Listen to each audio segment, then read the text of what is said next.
Pasangan itu senang dengan kelahiran putri mereka karena mereka sangat sedih setelah kehilangan beberapa bayi akibat keguguran. Mereka menamai bayi kecil tersebut Nariman Sade dari bahasa Persia yang berarti semangat yang lincah, menawan, dan mempesona. Masa kecil Nariman dideskripsikan sebagai masa yang damai dan tenang. Ia menyelesaikan sekolahnya dengan baik, dan Nariman tumbuh menjadi gadis yang menarik perhatian pria Mesir. Sejak awal, ayahnya ingin menjodohkan Nariman dengan pria yang berpendidikan tinggi bernama Zaki Hashim, seorang dokter yang sedang menempuh pendidikan di Harvard University. Perjodohan Nariman dengan Hashim terjadi ketika ia baru berusia 16 tahun. Tetapi Nariman merasa tidak cocok dengan Hashim karena alasan yang aneh. Kita tidak bisa menyalahkan seorang gadis berusia 16 tahun yang tertarik pada pria tinggi, berkulit gelap, dan tampan, daripada seorang pria kutu buku. Menurut Nariman, Hashim tidak menarik karena tubuhnya yang pendek, serta membandingkannya dengan guru sekolahnya yang pendek. Selain itu, Nariman sebenarnya sudah menyukai orang lain, teman sekelasnya, bernama Salah Sarawi, yang seorang perwira tampan. Ketika Nariman mengungkapkan ketertarikannya pada Salah Sarawi, orang tuanya menolak tegas hubungan mereka. Belum selesai dengan patah hatinya, kabar pertunangan putri tunggal kaya raya yang tidak berjalan baik menyebar begitu saja, bahkan sampai terdengar oleh raja. Ketika seseorang memberinya foto Nariman, Raja Faruk langsung terpesona oleh matanya yang lembut dan menawan.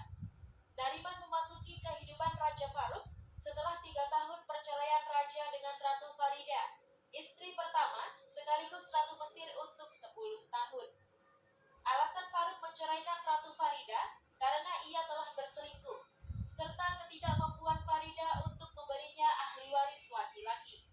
Dari pernikahan sebelumnya, Raja Faruk memiliki sebanyak 3 putri. Untuk sejarah lengkap Ratu Farida, bisa kalian dapatkan di video saya sebelumnya. Awalnya, Raja Faruk mencari pengantin murni berdarah Mesir yang tidak memiliki nenek moyang Turki atau Syria.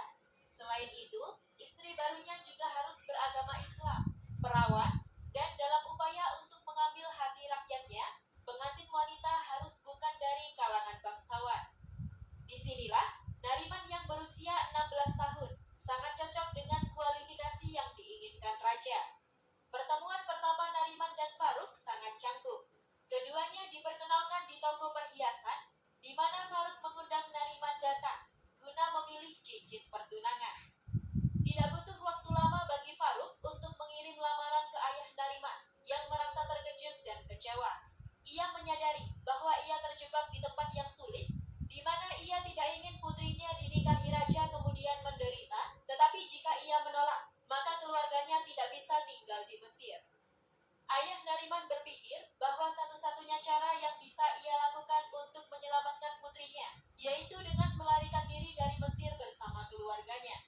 Ia memesan penerbangan ke luar negeri, namun keluarga dan teman-temannya memperingatkannya untuk tidak memancing kemarahan raja. Ayah Nariman akhirnya tidak memiliki pilihan lain, dan kesehatannya menurun setelah rencana pertunangan Faruk dan Nariman. Guna menghibur tunangan mudanya dari pertentangan keluarga, Raja Faruk rajin menelpon Nariman, mengirim surat romantis dalam bahasa Prancis, meski Nariman tidak bisa berbahasa Prancis, serta menumpuk mawar ke kotak surat. Nariman harus bersiap untuk menjadi ratu, dan Faruk bersikeras bahwa satu-satunya cara untuk melakukannya adalah dengan berpergian ke Eropa serta belajar tentang etiket budaya. Tepat di usia 17 tahun, Nariman meninggalkan Mesir dan pergi ke Roma bersama pamannya, di mana ia menerima kelas sejarah, bahasa, kebijaksanaan, dan musik. Saat berada di Eropa, Nariman menerima julukan Cinderella dari Sungai Nil karena status keluarganya yang menengah ke atas. Selain belajar etika kerajaan, Faruk juga menuntut Nariman untuk menurunkan berat badannya sebelum pernikahan. Nariman melakukan diet ketat di Roma untuk memenuhi keinginan raja. Kemudian ia berhasil mendapatkan berat badan 110 pounds atau sekitar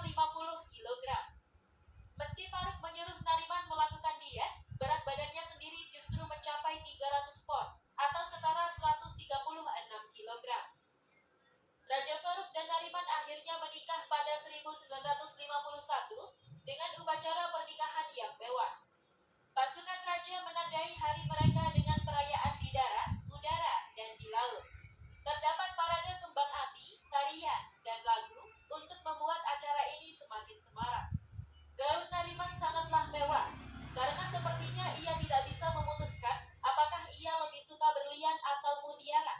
Jadi ia memutuskan untuk memakai keduanya. Penjahit dengan hati-hati menjahit 20.000 berlian menakjubkan untuk gaun pengantinnya. Sang Ratu Mesir juga mengenakan mahkota mutiara mewah di kepalanya. Raja Faruk memastikan ia tidak Pekerjaan yang menumpuk menuntutku harus bergerak dengan cepat. Namun, sakit pinggang terus menghalangi. Dan untuk meningkatkan produktivitas, aku harus tetap berolahraga.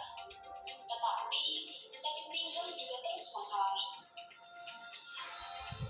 Terapi pinggang Esmelora membantu mengatasi sakit pinggang. Pekerjaan selesai maksimal, produktivitas meningkat.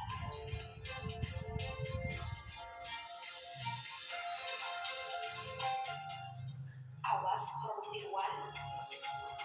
Miliki terapi pinggang Esmelora sekarang juga dan klik tombol di bawah ini.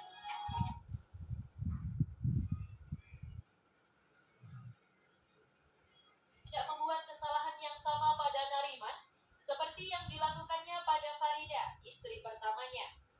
Ia membawa Nariman bulan madu panjang selama 3 bulan di sepanjang French Riviera. Faruk juga akan membelikan hadiah mahal untuk istrinya setiap hari dari uang yang ia dapatkan dari berjudi. Nyatanya, Faruk bukanlah penjudi yang terbaik, di mana ia telah kehilangan lebih banyak uang daripada yang ia menangkan. Sayangnya, Raja tidak memberitahu Nariman dari mana ia mendapatkan hadiah tersebut. Suatu pagi, Nariman terbangun dengan perasaan pusing dan mual. Dengan rasa haus akan pewaris laki-laki, Raja Faruk segera meminta kapal kerajaan untuk mengangkut istrinya kembali ke Mesir. 9 bulan kemudian, Faruk mendapatkan apa yang paling ia inginkan, yaitu seorang putra. Putra mahkota Ahmad Fuad lahir pada 16 Januari 1952, dan Faruk menghabiskan hari berikutnya dengan perhatian penuh pada putranya. Ingat bagaimana Nariman lebih menyukai raja daripada tunangan lamanya karena perawakannya yang tinggi. Pasca pernikahan, daya tarik Raja Faruk mulai berkurang. Berat badannya menjadi tidak terkontrol dan ia mulai kehilangan rambutnya. Setelah kemewahan menjadi ratu telah berakhir, Nariman menjadi bosan dengan gaya hidup kerajaan dan semakin tidak tertarik pada raja. Sebagai remaja idealis, Nariman membayangkan Faruk berkomitmen tulus untuk memperbaiki kehidupan rakyatnya. Pada kenyataannya, ini tidak pernah terjadi.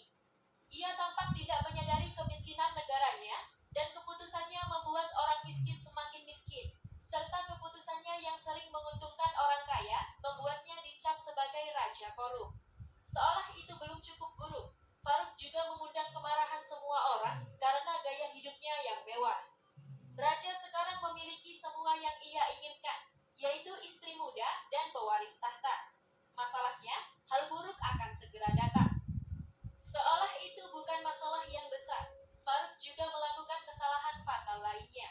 Rakyatnya terlibat dalam perjuangan besar untuk mempertahankan Palestina dari Israel. Namun, pasukan Mesir kalah telak untuk alasan yang benar-benar memuakkan, yaitu senjata mereka yang sangat jelek. Raja Faruk memberi para pejuang Mesir senjata perang di bawah standar, sehingga ia bisa menghemat anggaran untuk ia gunakan sendiri. Para perwira yang tidak puas memutuskan untuk menggulingkan monarki. Mereka kemudian merencanakan kudeta, serta merebut pusat kekuasaan Faruk di Kairo. Lucunya, ketika kudeta berlangsung, Faruk sedang piknik di Alexandria bersama keluarganya.